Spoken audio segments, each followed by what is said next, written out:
Imagine a place where time didn't just stop, it was drowned.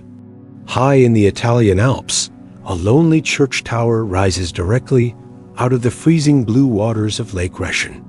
To the thousands of tourists who take photos here, it's a beautiful mystery. But to those who lived here, it's a graveyard of memories.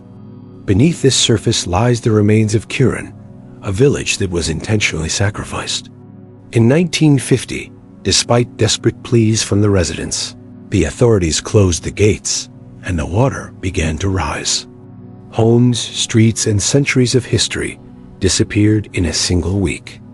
Today, we are diving into the disturbing truth of why this town was erased from the map and what people still claim to hear coming from the depths of the water on the coldest winter nights.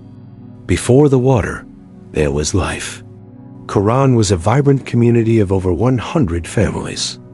They had farms, businesses, and a history that stretched back centuries. But in the late 1940s, a plan for a massive hydroelectric dam changed everything.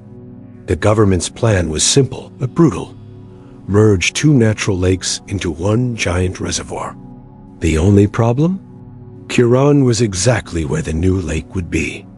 The residents fought back. They even sent a delegation to the Vatican to plead with the Pope, but the power company was unstoppable. In the summer of 1950, the order was given. People were forced to pack whatever they could carry and watch as their heritage was systematically destroyed. Hundreds of homes were blown up with explosives before the floodgates even opened. The final days were haunting. As the floodgates closed, the water didn't rush in like a tidal wave. It rose slowly, inch by inch, swallowing the land they had farmed for generations. Families stood on the higher hills, watching in silence as the water reached the windows of their former homes, then the roofs, and finally, the steeples. 163 homes and over 500 hectares of cultivated land were submerged forever. By the time the water stopped rising, the only thing left visible was the top of the 14th century bell tower. It stood there like a tombstone in the middle of a massive artificial graveyard. The vibrant life of Curon was gone, replaced by a cold, deep silence that still chills the air today. But the story of Curon didn't end with the flood. Over the decades, a chilling legend began to circulate among the locals and brave travelers who visit the lake during the winter. They say that when the water freezes over and you can walk out to the tower, a strange sound echoes from the stone walls.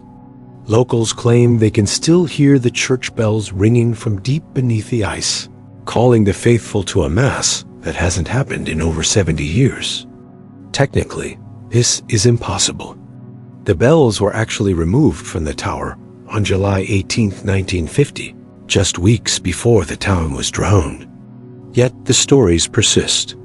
Some say it's just the wind howling through the empty belfry, but others believe it's the restless spirit of the town itself, refusing to be forgotten by the world above.